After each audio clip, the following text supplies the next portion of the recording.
Good morning दोस्तों, स्वागत है आपका क्रेजी क्रिप्टो मिंटू में। मार्केट में देख रहे हैं आप, कोई बहुत ज़्यादा हलचल नहीं है। जैसा है कल वैसा ही आज है, क्योंकि 27,735 पर BTC इस टाइम ट्रेड कर रहा है और इथेरियम आपका $1852 पर है। तो कुल मिला के यही रेंज चल रही थी। कल भी 27,500, 27,600 और आज भी 27,700 के आसपास ही चल रहा है। तो बहुत ज़्यादा कोई आप इसमें अप एंड डाउन नहीं देखने को मिल रहा है। लेकिन हाँ, आज ज़रूर वोलाटाइल रह सकता है, क्योंकि आज है 10 तारीख। 10 तारीख मतलब US का CPI डाटा जो आना है उसका अनाउंसमेंट होना है। तो ये तो कहते हैं ना कि महीने का ड्रामा, हर महीने का ड्रामा। तो इसकी वजह से मार्केट कहीं ना कहीं 4-5 दिन जो है डिस्टर्ब रहता है, या तो अप रहेगा, डाउन रहेगा, या अप एंड डाउन होता रहेगा। तो यहाँ आप जो है अभी आज का दिन वोलेटाइल रहेगा और आप शाम का वेट कीजिए, तो आपको CPI डाटा का कुछ पता चले, उसके बाद ही मार्केट में कोई आपको हलचल देखने को मिलेगी। लेकिन और आप यहाँ देख रहे हैं कुछ भी, किसी भी ऐसे टोकन में ऐसा नहीं है कि साहब बहुत बड़ा कोई उछाल या नीचे डाउनफॉल आ रहा हो, ऐसा कुछ भी समझ में नहीं आ रहा है। आप देख सकते हैं। और यहाँ जो है आपको दिखाता हूँ पे का क्या हाल है, क्योंकि पे अब डे बाई डे जो है नीचे ही जा रहा है। यानी 45 की सीरीज़ में जहाँ पहुँचा था, वहाँ से अब ये नीचे खिसक के जो है आपका 58 की सीरीज़ में पहुँच गया है। यानी पे जो है डाउनफॉल में ही अब चल रहा है, ना कि अप ट्रेंड में चल रहा है। तो ये तो देखिए आया ही इसी काम के लिए था, तो उसने अपना काम पूरा बखूबी निभाया है। बाकी इससे कोई बहुत ज़्यादा उम्मीद थी नहीं। बेबी डॉज आप देख रहे हैं लगभग 1.5% के आसपास, 2% के आसपास ही अभी डाउनफॉल में है 24 आवर में, और 8 टाइम 022 की सीरीज में चल रहा है। लेकिन इसका जो डाउ प्रपोजल था वो अब वोटिंग में आ गया है। मतलब 100 क्वाड्रिलियन का जो बर्निंग होना था, अभी मैं आपको इनके ट्विटर हैंडल पर वो भी दिखाता हूँ। तो ये एक तरह से प्रपोजल, उम्मीद तो यही है कि वो जो है पास हो जाएगा, क्योंकि जब ऐसी कोई चीज़ आती है तो उसको देखिए कौन नहीं चाहेगा कि बर्निंग हो। लेकिन उसका इस पर कितना इम्पैक्ट पड़ेगा वो तो देखिए जब ये बर्निंग होगा तभी समझ में आएगा। लेकिन मुझे नहीं लगता कि उसमें कोई बहुत ज़्यादा इसका इम्पैक्ट आएगा, क्योंकि वो सप्लाई वो है जो ऑलरेडी ब्रिज पर पड़ी हुई है। तो ब्रिज पर पड़ी हुई है तो वो देखिए कोई सर्कुलेटिंग सप्लाई में से तो जाएगी नहीं। जैसे आपने इससे पहले देखा था फ्लोकिनू में जो बर्निंग हुई थी, जबकि बहुत बड़ी मात्रा में बर्निंग होनी थी, लेकिन हुआ क्या, वो केवल जो ब्रिज में पड़ी हुई थी वो सारी की सारी उन्होंने बर्न कर दी। तो वही ऐसा कुछ सीन यहाँ पर भी होगा। तो उसमें लगभग 85 क्वाड्रिलियन के आसपास तो ब्रिज की है, और 15 क्वाड्रिलियन ये कहाँ से करेंगे, ये जब बर्न करेंगे तब देखते हैं। क्या वो सर्कुलेटिंग सप्लाई में से होगी या वो बायबैक करके करेंगे, कैसे करेंगे वो देखेंगे जब बर्निंग होगी। तो वोल्टेनू इसमें भी आप देख रहे हैं एक अच्छा अपडेट हुआ है, और अभी प्राइस इसका लगभग जो है आप देख रहे हैं 5% 24 आवर में अप हो गया।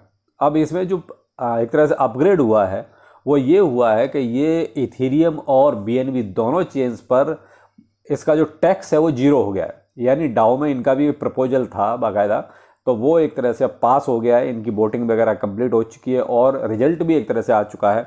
तो इनका डाउ प्रपोजल एक तरह से पास है, और उसमें अब बोल्ट की बाय और सेल दोनों पर जो फीस लगनी है वो 0 होगी। यानी कि जो अभी तक एक तरह से ट्रांजैक्शन फीस वगैरह जो लगती थी वो इसमें एक तरह से पूरी तरीके से अब 0 हो गई है। तो मे भी यहाँ से हो सकता है कि वोल्ट को खरीदने बेचने पर अब जो एक तरह से लोग टैक्स देते थे वो नहीं देना पड़ेगा। तो इसमें थोड़ा सा आपको ये उछाल नज़र आ सकता है। दूसरा, 15 तारीख को इसमें एक बर्निंग भी है। अब वो बर्निंग देखते हैं, ये करेंगे सर्कुलेटिंग सप्लाई में से। बिल्कुल ये चीज़ अच्छी है कि जो आप बर्निंग कर रहे हैं सर्कुलेटिंग सप्लाई में से अगर करते हैं तो बहुत अच्छा रहता है, क्योंकि कम से कम तुरंत उतना माल कम हो जाता है। तो $1 मिलियन का ये जो है वोल्टेनू बर्न करेंगे 15 तारीख को। तो लेकिन इसमें ये जो अपडेट है गैस फीस 0 वाला, ये बहुत अच्छी बात होगी। एक तरह से आपका बाय सेल फ्री हो गया। सिंगुलैरिटी ये देखिए, जो मैंने आपको कल दोपहर के वीडियो में बताया था कि ये 140% जो है अप हो गया था, और अब देख रहे हैं आप नीचे आ गया है। जितना ऊपर गया था उतना ही नीचे आ गया। तो नॉर्मल सा देखिए 14-15% ये आपको अप में दिखाई दे रहा है। लेकिन मैंने आपको बहुत क्लियर कट ये भी बोला था कि ये pump and dump he scheme चल रही है और कुछ नहीं है, क्योंकि इसमें बहुत कुछ ऐसा कोई पीछे अपडेट भी नहीं था, और कोई इसमें बहुत वो कहते हैं ऊंची रैंक का अपना ये टोकन भी नहीं है। क्योंकि लगभग 7,000 के आसपास, लगभग अप्रॉक्स यही है, लगभग 6,900 के आसपास इसकी रैंक है कॉइन मार्केट कैप पर।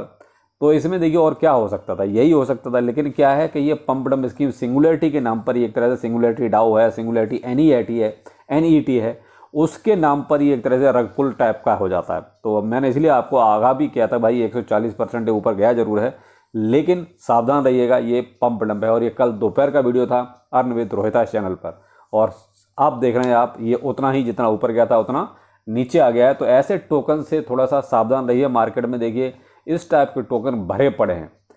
यहाँ देखिए बेबी डॉज, अब मैं इनके ट्विटर हैंडल पर हूँ और आप वही जो चीज़ मैंने आपको पहले बताई वो यहाँ इन्होंने वही चीज़ बोल रहे हैं। देखिए 100 quadrant burn and 0% fee on Ethereum proposal is now live to be voted on by the DAO. तो एक तरह से अब ये वोटेड का इनका एक सिस्टम शुरू हो गया है और ये एक तरह से देखिए पास हो जाएगा। इसमें कोई बहुत बड़ी बात नहीं है, क्योंकि इस टाइप के प्रपोजल जब ये लेके आते हैं तो उनको भी पता है कि इसको पास होना ही होना है। कौन नहीं चाहेगा कि बर्निंग नहीं हो। तो यहाँ बस बात वही है कि जो ये बर्निंग करेंगे बस उसका थोड़ा सा अगर ये सर्कुलेटिंग सप्लाई में से हो जाता तो देखिए बहुत अच्छा होता। लेकिन ये होगा क्या, जो आपकी ब्रिज पर सप्लाई पड़ी है वो बर्न होगी, जहाँ तक देखिए मैं जो समझ पा रहा हूँ। बाकी आपको मालूम पड़ जाएगा जब ये बर्न होगा तो कि इन्होंने कहाँ से कितना बर्न किया है। यहाँ देखिए वोल्ट न्यू का भी जो मैंने आपको जब इनका प्राइस बता रहा था तब देखिए the Dow approve the proposal with A majority of, ये इथेरियम का हो गया और आगे ये BSC का दिखाया हुआ, यानी कि इथेरियम और BNB दोनों का इन्होंने कंफर्म कर दिया है। और आपका अभी टैक्स एक तरह से 0 हो गया है। अब इससे क्या है, इसका बाय सेल थोड़ा बढ़ेगा तो इसके प्राइस में भी देखिए कहीं ना कहीं थोड़ा सा अप आपको देखने को मिल सकता है। तो अब कि ये $1 मिलियन का बर्न और करेंगे 15 तारीख को, तो यहाँ थोड़ा सा देखने वाली बात होगी कि इसके प्राइस पर कितना क्या इम्पैक्ट आता है। लेकिन जो भी करें जितना भी करें देखिए सोच समझ के करें। कोई भी वो कहता है हाय तौबा नहीं है, कोई बहुत ज़्यादा वो नहीं है फोमो में आने की ज़रूरत। क्योंकि देखिए सेफ मून में कोई पूछ रहा था मुझसे कि सर ये प्राइस बहुत बढ़ रहा है इसका, इसमें क्या चल रहा है। तो देखिए सर मैंने इसके बारे में ट्राई किया तो सेफ मून में मुझे कुछ ऐसा खास नज़र नहीं आया कि सेफ मून में कोई बहुत ज़्यादा प्राइस बढ़ रहा है। और देखिए अभी CMC पर आपके सामने है सेफ मून का चार्ट, तो बहुत ज़्यादा कुछ नहीं चल रहा है, 1% के आसपास अभी डाउन में ही चल रहा है। और सेफ मून का प्राइस तो देखिए वैसे ही ऑलरेडी बहुत ज़्यादा अभी गिर चुका है। काफ़ी टाइम से ये नीचे नीचे ही चल रहा है, इसने अप ट्रेंड तो कहीं मारा ही नहीं है। तो मुझे नहीं लगता कि हाल फिलहाल इसमें जो कोई बहुत ज़्यादा किसी तरह का कोई अप आने वाला है। ये तो देखिए आपको वेट करना पड़ेगा जो भी इसमें होल्ड करके बैठे हुए हैं। और आपको देखिए मुझे लगता है कि थोड़े दिनों क्या मुझे लगता है बुल रन तक आपको इसका वेट करना ही पड़ेगा कि सेफ मून में और क्या हो सकता है। फिलहाल तो सेफ मून में कुछ भी ऐसा नहीं चल रहा है जो कि आपको शॉर्ट टर्म में कुछ ये आपको कोई बहुत अच्छा प्रॉफिट दे सके। तो सेफ मून में भाई जो भी है जिसका भी है थोड़ा बुल रन तक इसको अब आप होल्ड कीजिए और इसमें कोई बहुत जल्दी की आप उम्मीद मत कीजिए।